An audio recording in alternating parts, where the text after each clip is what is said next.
Hi everyone. In the previous videos, we got to know about ismr, was, were, basic sentences, right? So today an article we covered article as well, right? So today we are going. I'm gonna cover this topic, which is called this, that, these, those. It is called demonstrative pronouns, or we can say adjectives, right? So I'm going to cover this topic today. So इसमें क्या होता है कि आप देख सकते हैं यहाँ पर दिस, दैट, कोई भी चीज जो हमारे बहुत पास है तो हम उसको बता सकते हैं यह एक पेन है, तो this is a pen, right? अगर वही पेन अगर दूर रखा हुआ है या दूर है, हमें इशारा करके बताना है उसके बारे में, राइट? तो हम ऐसे यूज कर सकते हैं कि that is a pen, right? So यहाँ पर दिस, दैट सिंगुलर के रूप में यूज होता है, एक वचन। इसको एक व्यक्ति या वस्तु के लिए यूज किया जाता है, दिस, दैट। और वहीं इसी का प्लूरल, दिस का प्लूरल हो जाएगा दीज, एंड दैट का प्लूरल हो जाएगा दोज। यानी अब जैसे हम नियर, निकट की चीज़ों के लिए हम दिस यूज करते हैं, this is a pen, right? This this is a book और अ बॉटल।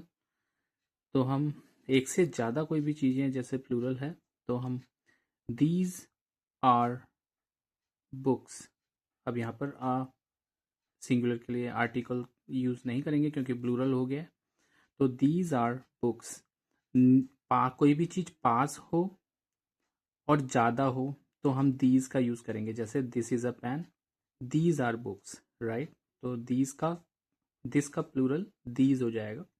वहीं कोई भी चीज दूर हो, अगर सिंगुलर है तो that is a pen, that, sorry, yes, so that is a pen, that is a bottle, that is a boy, right? जब कोई भी व्यक्ति दूर हो, हमें इशारा करके बताना है, तो दैट इज अ बॉय, इस तरीके से। और sometime we use he is a boy, ऐसे भी यूज करते हैं, राइट? बट हमें दूरी का भाव व्यक्त करना है तो यहाँ पर हम दैट का यूज कर सकते हैं। अगर कोई भी चीज प्लूरल है और दूर है तो हम दोज का यूज करेंगे, जैसे वे या वे सब। तो यहाँ पर क्या होगा, दिस यह है, दैट वह है। इसी तरीके से दीज ये सब, दोज वे सब। तो यहाँ पर इन दोनों का यूज सिंगुलर के रूप में, इन दोनों का यूज प्लूरल के रूप में यूज किया जाता है। और हम देखते हैं यहाँ पर this, that, these, those demonstrative pronouns या एडजेक्टिव कहलाते हैं। दिस, दीज से निकटता यानी पास, कोई भी चीज पास है तो उसका भाव व्यक्त होता है। और that, these, sorry, that, those से दूरी का बोध होता है। दिस, दैट के साथ सिंगुलर नाउन, यानी इन दोनों को सिंगुलर माना जाता है, तो इज एम आर, सॉरी, यहाँ पर हम इज का यूज करेंगे क्योंकि सिंगुलर के साथ इज का यूज होता है। और अगर पास की बात हो तो यहाँ पर वॉज लगाएंगे, ठीक है? तथा सिंगुलर वर्ब, तो दिस, दैट के साथ सिंगुलर नाउन तथा सिंगुलर वर्ब का प्रयोग होता है। और दीज, दोज के साथ प्लूरल नाउन तथा प्लूरल वर्ब का प्रयोग होता है। तो हम इसके कुछ सेंटेंसेस देखते हैं। यह एक लड़का है, तो यह लड़का यानी पास है वो लड़का, तो दिस इज अ बॉय। ये लड़के हैं, अब लड़के प्लूरल हो गए लेकिन पास हैं, दीज आर बॉयज। यहाँ पर सिंगुलर में आर्टिकल आता है बट प्लूरल में इसको प्लूरल बना दिया गया, तो यहाँ पर आर्टिकल नहीं आएगा। वह एक लड़की है, अब लड़की दूर है, तो दैट इज अ गर्ल। वे लड़कियां हैं, लड़कियां दूर हैं और बहुत सारी हैं, दोज आर गर्ल्स। अब यहाँ पर देखते हैं, यह एक चींटी है, दिस इज एन एंट। चींटी एक है और पास है, तो दिस इज एन एंट। यहाँ पर हमने वॉवेल साउंड से शुरू हो रहा है तो इसीलिए एन लगाया है। ये चींटियां हैं, दीज आर एंस। चींटियां प्लूरल है, इसीलिए दीज आर एंड्स, यहाँ पर हमने इसको प्लूरल किया है और प्लूरल में आर्टिकल नहीं आएगा, ये एन, ए और एन नहीं आएगा। ये चींटियां हैं, दीज आर एंड्स। यह राम है, दिस इज राम। यह राम है। वह पानी है, दैट इज वाटर। हमने इशारा करके या दूरी का भाव व्यक्त करने के लिए हमने बताया कि वह पानी है, दैट इज वाटर। अब वाटर में कोई आर्टिकल नहीं आएगा क्योंकि अनकाउंटेबल नाउन है। तो यहाँ पर हम देखते हैं वह राम है का अनुवाद ही इज राम या दैट इज राम होता है। दैट इज राम तब होगा जब राम की तरफ इशारा करते हुए उसे निर्देशित करना हो। यानी अगर राम दूर है, हमसे दूर है, हमें इशारा करके बताना है तो हम दैट का यूज कर सकते हैं। इसी प्रकार वे लड़के हैं तथा अनुवाद वे लड़के हैं का अनुवाद होगा दोज आर बॉयज। तब होगा जब बॉयज को निर्देशित करना हो या बॉयज काफी दूर खड़े हों। अब हम एक्सरसाइज पर आते हैं। यहाँ पर आप ये एक्सरसाइज जो भी है आप प्रैक्टिस कर सकते हैं, इसको नोट डाउन कर सकते हैं। यह एक अंडा है, दिस इज एन एग। यहाँ पर this is an egg, vowel sound के लिए एन का यूज हुआ है। ये अंडे हैं, दीज आर एग्स। यहाँ पर आर्टिकल नहीं आएगा क्योंकि प्लूरल हो चुका है। यह बल्ला है, दिस इज अ बैट। ये बल्ले हैं, दीज आर बैट्स। इस प्रकार से आप सिंगुलर एंड प्लूरल और पास या दूर को ध्यान में रखते हुए सेंटेंसेस की प्रैक्टिस कर सकते हैं। हम अगली एक्सरसाइज पर आते हैं और यहाँ पर आप देख सकते हैं कुछ वोकैबलरी है, आप इसको नोट डाउन कर सकते हैं। सॉरी। अब हम देखते हैं यहाँ पर कुछ सेंटेंसेस है। यह कलम नई है, दिस पेन इज न्यू। ठीक है, यहाँ पर सब्जेक्ट देखो, यहाँ पर क्या है, दिस पेन, यह पेन इज न्यू, राइट। तो दिस पेन इज न्यू, यहाँ पर इन दोनों को ही सब्जेक्ट माना है और ये सिंगुलर है तो इसके लिए इज आया। ये कलमें नई है, दीज पेन्स प्लूरल है, आर न्यू। यहाँ पर इन दोनों को ही एक साथ ये सब्जेक्ट, यहाँ तक ये सब्जेक्ट में आएगा। वह कुत्ता खतरनाक है, दैट डॉग इज डेंजरस। वे कुत्ते खतरनाक हैं, दोज डॉग्स आर डेंजरस। यह नदी सूखी थी, दिस रिवर वॉज ड्राई। ये नदियाँ सूखी थी, दीज रिवर्स वर ड्राई। वह आदमी पागल था, दैट मैन वॉज मैड। वे आदमी पागल थे, those man were mad. Man is a singular and men, men, men were, it's a plural noun, right? So वह आदमी एक किसान है या था, तो यहाँ पर हम या तो सिंगुलर है, सॉरी प्रेजेंट है तो हम इज लगाएंगे, पास्ट है तो पॉज लगाएंगे। तो दैट मैन हम इशारा करते हुए बता रहे हैं कि या कोई भी व्यक्ति दूर है, दूर खड़ा हुआ है, तो हम उसके बारे में बता रहे हैं that man is a farmer, that man was a farmer. when we have to indicate a man who is far away, so that time we use that। वे आदमी किसान थे, those men are or were farmers। तो यहाँ पर आप देख सकते हैं ये एक्सरसाइज है, इसको आप प्रैक्टिस कर सकते हैं, नोट डाउन कर सकते हैं। You can pause the video and take down all the sentences given in this exercise number 32। कुछ नेगेटिव सेंटेंसेस को देखते हैं हम। नेगेटिव सेंटेंसेस में यह घोड़ा नहीं है, this is not a horse. ये घोड़े नहीं हैं, दीज आर नॉट हॉर्सेस। वे गाय नहीं थी, वे गाय, यहाँ पर आप देख सकते हैं एक गाय नहीं है, एक से ज़्यादा है, तो दोज वर नॉट काउज। यह लड़का चोर नहीं है, this boy is not a thief. यह लड़का चोर नहीं है, boy is not a thief. यह लड़का चोर नहीं है, this boy is not a thief. ये लड़के चोर नहीं थे, these boys were not thieves. यहाँ पर आप देख सकते हैं थीफ एक चोर सिंगुलर, थीव्स। यहाँ पर जब भी हम प्लूरल करेंगे तो यहाँ पर एफ को हटा के एफ की जगह हम यहाँ पर VES लगाएंगे।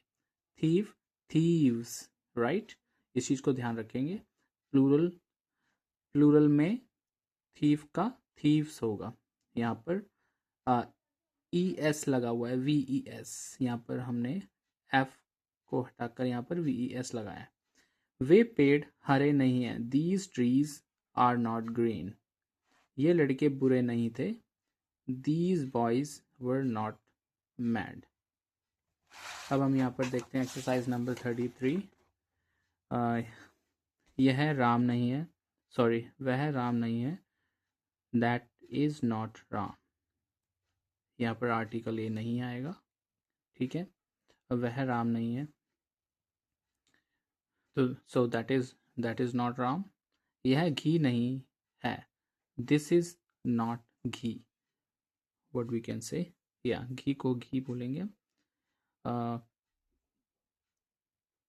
ओके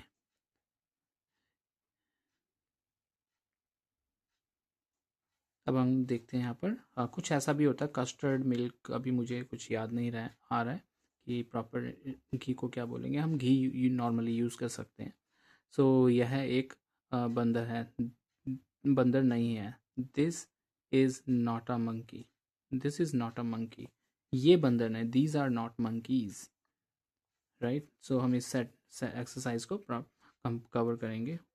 और यहाँ पर इंटेरोगेटिव सेंटेंसेस में आप देख सकते हैं, जब भी वाक्य के स्टार्टिंग में क्या आ जाए, आप देख सकते हैं क्या वह राम है, तो हम इज मार्क को, हेल्पिंग वर्ब को सब्जेक्ट से पहले लगा देंगे। यहाँ पर is that Ram, question mark.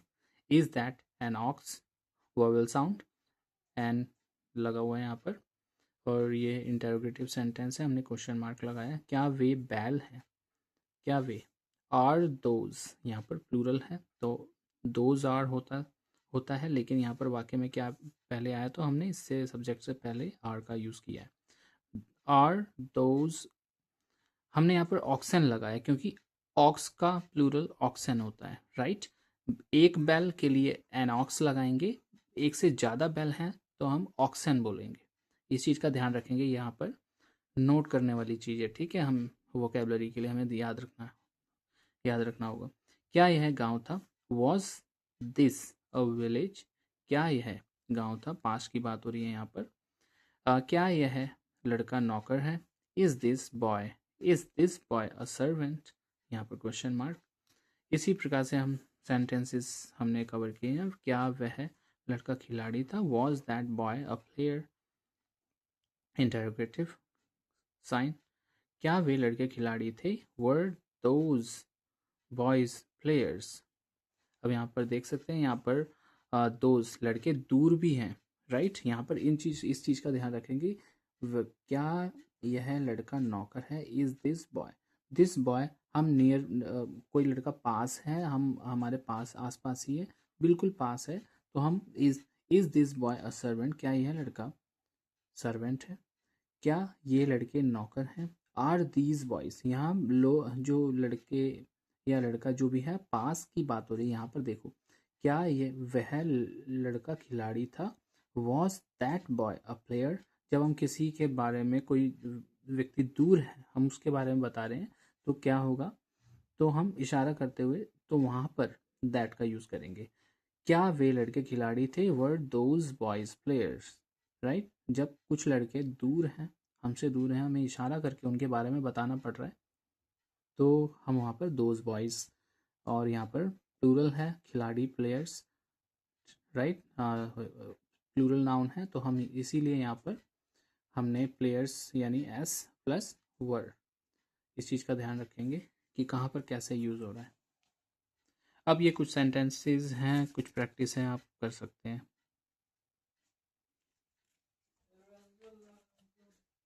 भैया तुमने नहीं,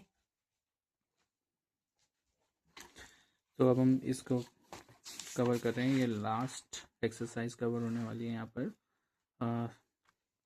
आप देख सकते हैं, यहाँ पर कुछ वोकेबलरी है जिसमें मक्खन यानी बटर, हाथी यानी एलिफेंट, नदी, रिवर पहाड़ माउंटेन, और धूर्त यानी कनिंग, डिसीटफुल, कनिंग यानी कुछ हम बोल सकते हैं कि धूर्त यानी कैसे एक्सप्लेन करें, कोई भी व्यक्ति बहुत कनिंग है, राइट। डिसीटफुल है या धोखेबाज बोल सकते हैं, या कुछ बहुत ही ना समझ, या फिर हम कह सकते हैं कि ओके, इसको हम देखेंगे, but these words we use to explain a character of a person, right? अभियंता, इंजीनियर, और नौकर, सर्वेंट, नर्तकी, डांसर, नेता, लीडर। अब यहाँ पर कुछ जो सेंटेंसेस हैं आप इसको देख सकते हैं और नोट डाउन कर सकते हैं। तो गाइस आज के लिए इतना ही था और इस एक्सरसाइज को हमने कवर किया। I mean these, this, that, these, those को हमने कवर किया, जो कि बहुत इम्पोर्टेंट है, बहुत यूज़ होता है और कम्युनिकेशन में, इंग्लिश में काम आने वाली चीज़ है। बस यहीं तक था ये। Thank you so much guys, please like and subscribe this video.